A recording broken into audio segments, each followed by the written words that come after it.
जब भी nervous system के क्लासिफिकेशन की बात आती है तो हम नर्वस सिस्टम को क्लासिफाई करते हैं कि सेंट्रल नर्वस सिस्टम है हमारे पास और पेरिफेरल नर्वस सिस्टम है। सेंट्रल नर्वस सिस्टम नाम से पता चल रहा है बॉडी के सेंटर में प्रेजेंट होगा। यू कैन सी कि बॉडी के सेंटर में सबसे पहले हमारे पास ब्रेन प्रेजेंट है और उसी एक्सिस के अलोंग हमारे पास स्पाइनल कोड है और यही दोनों को मिला के हमारी बॉडी का सेंट्रल नर्वस सिस्टम बनता है। ब्रेन और स्पाइनल कोड के अलावा जो भी नर्व्स हमारी चाहे वो पेरिफेरल डायरेक्शन के अंदर जा रही हैं वो सारी की सारी पेरिफेरल नर्वस सिस्टम में आएगी। एज यू कैन सी के पेरिफेरल नर्वस सिस्टम में मेनली जो नर्व नेट आपकी बॉडी के अंदर प्रेजेंट है वो इंक्लूडेड होता है। तो सेंट्रल नर्वस सिस्टम और peripheral nervous system, central nervous system में ब्रेन और स्पाइनल कोड और पेरिफेरल नर्वस सिस्टम को अगर हम आगे क्लासिफाई करना चाहें तो हम उसे दो क्लास में क्लासिफाई कर सकते हैं ऑन द बेसिस कि किस तरीके के एक्शन को वो रेगुलेट कर रहे हैं। Autonomic nervous system and somatic nervous system. Autonomic nervous system यानी कि ऑटो सब कुछ खुद से हो जा रहा है तो ये कम्युनिकेट करता है with the internal organ and glands. Internal organs है आपकी बॉडी के। अब आपकी इंटरनल ऑर्गन्स को आप रेगुलेट नहीं कर सकते ना, मतलब आप वॉलेंटरी उनको रेगुलेट नहीं कर सकते, आपका बॉडी उनको खुद से रेगुलेट करता है तो वो हो गया ऑटोनोमिक नर्वस सिस्टम के अंदर। सो इसमें क्या होगा, इंटरनल ऑर्गन्स एंड ग्लैंड के साथ जो हमारा नर्वस सिस्टम काम कर रहा है, नर्वस सिस्टम जिन इंटर ग्लैंड्स को रेगुलेट कर रहा है वो सारा हमारा ऑटोनोमिक नर्वस सिस्टम में इंक्लूडेड होगा।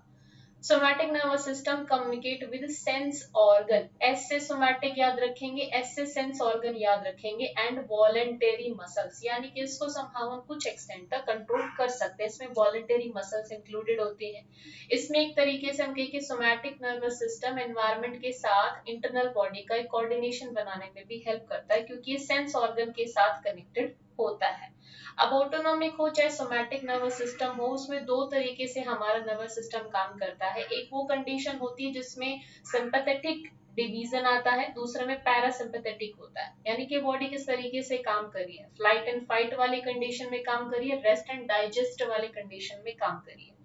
अगर हमारे पास कोई इमरजेंसी सिचुएशन या अराउजल की सिचुएशन आती है तो उस कंडीशन में सिंपैथेटिक नर्वस सिस्टम काम करता है और ये ऑटोनोमिक नर्वस सिस्टम के केस में भी काम करेगा, सोमैटिक के केस में भी काम करेगा। सिमिलरली पैरासिम्पैथेटिक भी इन दोनों के साथ ही कोऑर्डिनेट होके काम करता है। ठीक है, तो आज का हमारा जो टॉपिक ऑफ डिस्कशन है वो ये है कि सिंपैथेटिक नर्वस सिस्टम और पैरासिम्पैथेटिक नर्वस सिस्टम में हम लोग कैसे डिफरेंशिएट कर सकते हैं, किस तरीके से हमारी बॉडी के अंदर फंक्शंस को रेगुलेट करने वाला है।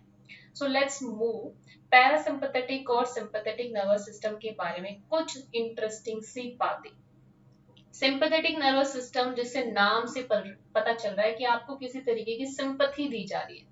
सिंपैथी कब दी जाएगी, जब ऐसी कंडीशन है जब आप बहुत ही ज्यादा स्ट्रेस में हो, है ना, कोई आपको डेंजर दिखाई दे रहा है, उस टाइम पे आपकी बॉडी को सिंपैथी चाहिए होती है ना। इसको ऐसे समझो कि आपने मान लो कोई ऐसा जानवर देख लिया जिससे आप बहुत डरते हो, तो ऐसी कंडीशन में एकदम आप फ्राइटेंड हो जाते हो और उस कंडीशन में जो आपका नर्वस सिस्टम काम कर रहा होता है that is sympathetic nervous system.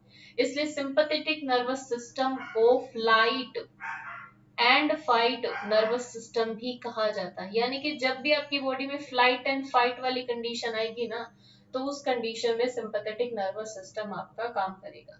और सिंपैथेटिक नर्वस सिस्टम की फंक्शनैलिटी भी समझने के लिए आपको अपने आप को एक ऐसी कंडीशन इमेजिन करना पड़ेगा जहां पर आप उस जानवर के बिल्कुल ठीक सामने खड़े हैं और अब आपको सोचना है कि अब आपकी क्या हालत होने वाली है। ठीक है, पैरासिम्पैथेटिक बिल्कुल इसका अपोजिट, इसका एंटागोनिस्ट मैनर में काम करेगा, इसीलिए पैरासिम्पैथेटिक को हम कहते हैं रेस्ट वाली कंडीशन एंड डाइजेस्ट वाली कंडीशन। ये बिल्कुल आपका सिंपैथेटिक नर्वस सिस्टम के अपोजिट मैनर में काम करता है। अब एग्जाम पॉइंट ऑफ व्यू से आपको क्या क्या बातें ध्यान रखनी है। पहली चीज तो वही कि भैया फ्लाइट एंड फाइट कौन है, सिंपैथेटिक नर्वस सिस्टम है, रेस्ट एंड डाइजेस्ट कौन है, पैरासिम्पैथेटिक नर्वस सिस्टम है। अब ये तो आपको पता है कि चाहे सिंपैथेटिक नर्वस सिस्टम है चाहे पैरासिम्पैथेटिक नर्वस सिस्टम है, इसमें दो तरीके के न्यूरॉन आपको देखने को मिलेंगे। एक होता है प्री गैंग्लियोनिक न्यूरॉन, ठीक है, हम बात कर रहे हैं प्री गैंग्लियोनिक न्यूरॉन की।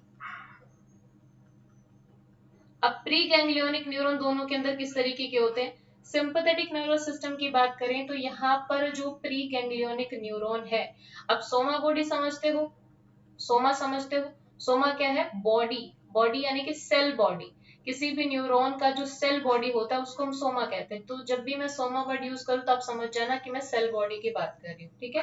तो जो प्री गैंग्लियो न्यूरोनिक प्री गैंग्लियो न्यूरॉन की बात करें case of sympathetic nervous system, तो यहाँ पर जो सोमा बॉडी होती है प्री गैंग्लियोनिक न्यूरॉन की, ये यूजुअली कहाँ पर होती है, स्पाइन के अंदर रिसाइड करती है। कहाँ पर रहेगी, स्पाइन के अंदर, ठीक है।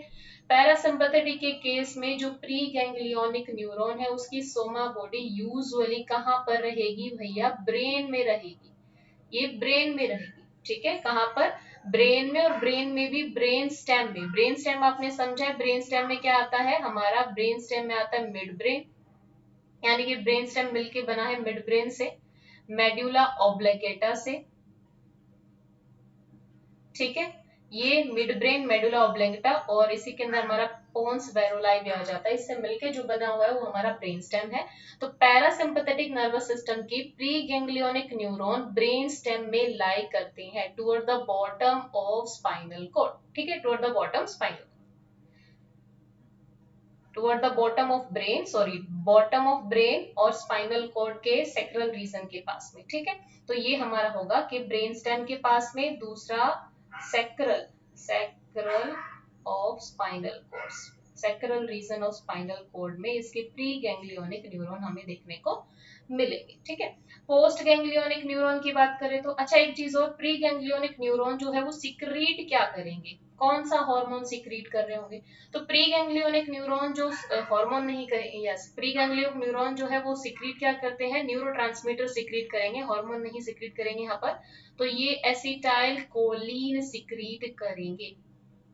और प्री गैंग्लियोनिक न्यूरॉन, चाहे हमारा सिंपैथेटिक नर्वस सिस्टम की बात कर रहे हो आप, चाहे आप पैरासिम्पैथेटिक की बात कर रहे हो, दोनों ही कंडीशन में एसिटाइल कोलिन को सिक्रीट करेंगे, इसीलिए दोनों को ही क्या कहा जाएगा, कोलेरिनर्जिक, कोलिनर्जिक, आई थिंक मेरा स्पेलिंग थोड़ा सा मिस्टेक है, ठीक है, कोलिनर्जिक, ठीक है, यस। तो दोनों के दोनों ही हमारे कोलिनर्जिक हम लोग इनको कहेंगे, राइट। तो क्या क्या बातें हमने कही कि सिंपैथेटिक नर्वस के केस में जो प्री गैंग्लियोनिक न्यूरॉन है वो स्पाइन के अंदर पड़े हुए हैं, ब्रेन स्टेम के बिल्कुल बॉटम में पैरासिम्पैथेटिक के प्री गैंग्लियोनिक न्यूरॉन पड़े हुए हैं, और सेक्रल रीजन और स्पाइनल कॉर्ड के अंदर पड़े हुए, ठीक है।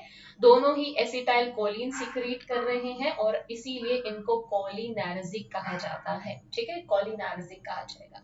फिर हम इसके पोस्ट न्यूरॉन की बात कर लेते हैं, किसकी बात कर रहे हैं हम लोग, पोस्ट, जो पोस्ट गैंग्लियोनिक न्यूरॉन है वो किस तरीके से हमें उनकी सोमा बॉडी देखने को मिलेगी। तो सिंपैथेटिक नर्वस सिस्टम के अंदर, सिंपैथेटिक नर्वस सिस्टम में जो पोस्ट गैंग्लियोनिक न्यूरॉन है उनकी सोमा बॉडी हमें सिंपैथेटिक गैंग्लियन में ही देखने को मिलेगी। कहां पर पड़ी होगी, सिंपैथेटिक गैंग्लियन, सिंपैथेटिक गैंग्लियन, ठीक है। और ये कहां पर लोकेटेड होगा, it is located next to the spinal cord, यानी कि स्पाइनल कोड के अंदर। तो देख रहे हो जो सिंपैथेटिक नर्वस सिस्टम है उसके प्री गैंग्लियोनिक भी हमारे स्पाइन में प्रेजेंट है, उसका पोस्ट गैंग्लियोनिक भी कहां पर, उसकी सोमा बॉडी कहां पर पड़ी हुई है, हमारी स्पाइनल कोड में। अब पैरासिम्पैथेटिक के केस में ये पड़ी हुई होती है यूजुअली द टारगेट ऑर्गन के पास में, usually near the target organ, जो भी टारगेट ऑर्गन होगा उसके पास में इसकी पोस्ट गैंग्लियोनिक न्यूरॉन आपको देखने को मिलेगी। अब रिलीज क्या कर रहे हैं, जो पोस्ट गैंग्लियोनिक न्यूरॉन है वो हमारे, अगर हम सिंपैथेटिक नर्वस सिस्टम की बात करें तो ये रिलीज करता है नोर एपिनेफ्रिन। ऑब्वियसली बात है ना, नोर एपिनेफ्रिन क्यों रिलीज कर रहा है, देखो हम लोग क्या कहते हैं जब सिंपैथेटिक नर्वस सिस्टम की बात आती है तो फ्लाइट एंड फाइट वाली कंडीशन आती है, और फ्लाइट एंड फाइट कंडीशन में हमें नोर एपिनेफ्रिन और एपिनेफ्रिन ही याद आता है। तो पोस्ट गैंग्लियोनिक न्यूरॉन की अगर सिक्रीशन की बात आ रही है तो वो एपिनेफ्रिन को सिक्रीट करेगा या फिर नोर एपिनेफ्रिन को सिक्रीट करेगा, तभी तो फ्लाइट एंड फाइट वाली कंडीशन आएगी, है ना। पोस्ट, अगर पैरासिम्पैथेटिक के पोस्ट गैंग्लियोनिक न्यूरॉन की बात करें तो ये तो सिंपल सा रेस्ट एंड डाइजेस्ट वाली कंडीशन है, तो ये नॉर्मल कंडीशन में भी एसिटाइल कोलिन को सिक्रीट करेगा, यानी कि चाहे इसके बात करें हम लोग प्री गैंग्लियोनिक न्यूरॉन की चाहे बात करें इसकी पोस्ट गैंग्लियोनिक न्यूरॉन की, एसिटाइल कोलिन को सिक्रीट करेगा एंड सम टाइम ये नाइट्रिक ऑक्साइड को भी सिक्रीट करता है। ठीक है, दोनों में डिफरेंस समझ आया? मतलब क्या है, देखो प्री गैंग्लियोनिक न्यूरॉन और पोस्ट गैंग्लियोनिक न्यूरॉन क्या है, देखो न्यूरॉन सिंपली ये है सिग्नल को लेके जा रहे हैं लेके आ रहे हैं, मोटर सेंसरी न्यूरॉन होता है ना। तो पोस्ट गैंग्लियोनिक न्यूरॉन वो है जो काम कर रहे हैं, एक्चुअल में जो काम कर रहे हैं, प्री गैंग्लियोनिक जो सिग्नल को लेके जा रहे हैं, है ना। तो हमारे अब यहाँ पर इस इमेज को समझो, अभी आप शायद अच्छे से समझ पाओ। सिंपैथेटिक नर्वस सिस्टम की हमने बात करी, देखो ये हमारी सोमा बॉडी है सिंपैथेटिक नर्वस सिस्टम की। ये कहाँ पर पड़ी हुई है, स्पाइन के अंदर पड़ी हुई है। क्या रिलीज कर रही है यहाँ पर, एसिटाइल कोलिन को रिलीज कर रही है, दिस इज एसिटाइल कोलिन। और क्योंकि एसिटाइल कोलिन को रिलीज कर रहा है, इसीलिए सिंपैथेटिक नर्वस सिस्टम का जो प्री गैंग्लियोनिक न्यूरॉन है वो कोलिनेर्जिक होता है। देन हमारे पास है पोस्ट गैंग्लियोनिक न्यूरॉन, ये कहाँ पर पड़ा हुआ है, located next to the spinal cord, और ये एपिनेफ्रिन और नॉर एपिनेफ्रिन को सिक्रीट करेगा। पैरासिम्पथेटिक की बात करें तो इसमें प्री गैंग्लियोनिक न्यूरॉन हमारा ब्रेन स्टेम के बिल्कुल नीचे या फिर सैक्रल रीजन में प्रेजेंट होता है, सिक्रीट करता है वही एसिटाइल कोलिन को, इसीलिए कोलिनेर्जिक होता है।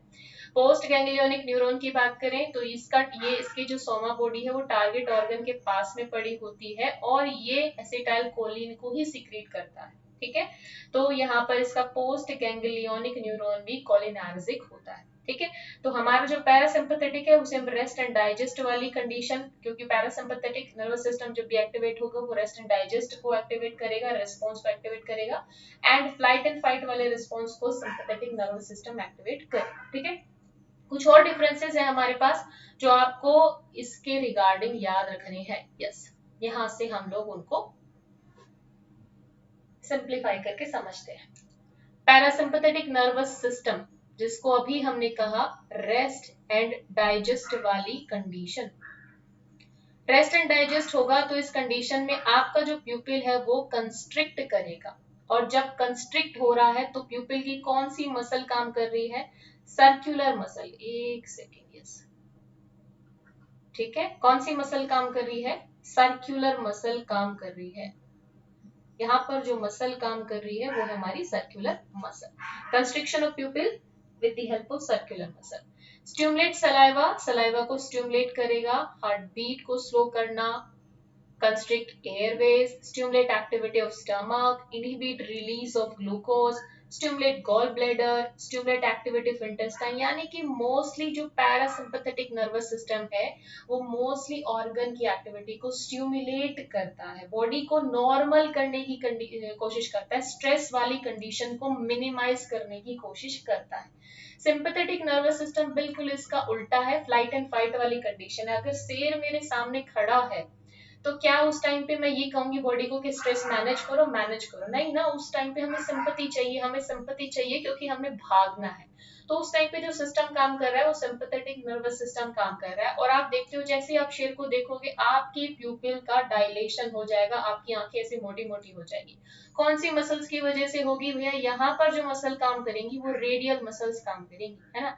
तो दो तरीके की मसल्स होती है जो प्यूपल को रेगुलेट करती है, रेडियल मसल और सर्कुलर मसल। सर्कुलर मसल प्यूपिल को कंस्ट्रिक्ट कराती है और रेडियल मसल की हेल्प से उसका डायलेशन होता है।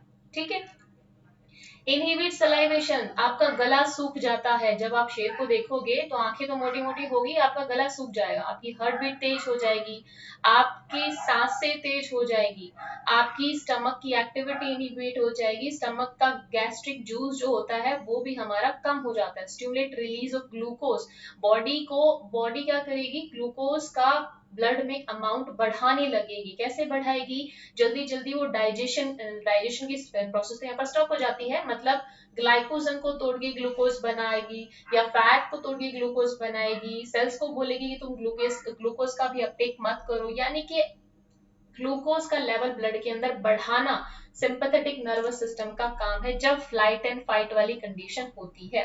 तो यहाँ हमने क्या देखा, stimulate release of glucose in blood and inhibit gall bladder, inhibit activity of intestine, epinephrine और नॉर एपिनेफ्रिन सिक्रीट होगा, ब्लैडर रिलैक्स हो जाएगा, promote ejaculation and vaginal contraction. ठीक है, तो ये एक चीज बस हमें देखनी है कि सिंपैथेटिक नर्वस सिस्टम में मोस्टली चीजें इनहिबिट होती है, बस एक हमारे पास है इजैक्यूलेशन का प्रमोशन होता है, यहाँ पर इजैक्यूलेशन प्रमोट होगा। So this is the difference in between parasympathetic and sympathetic nervous system.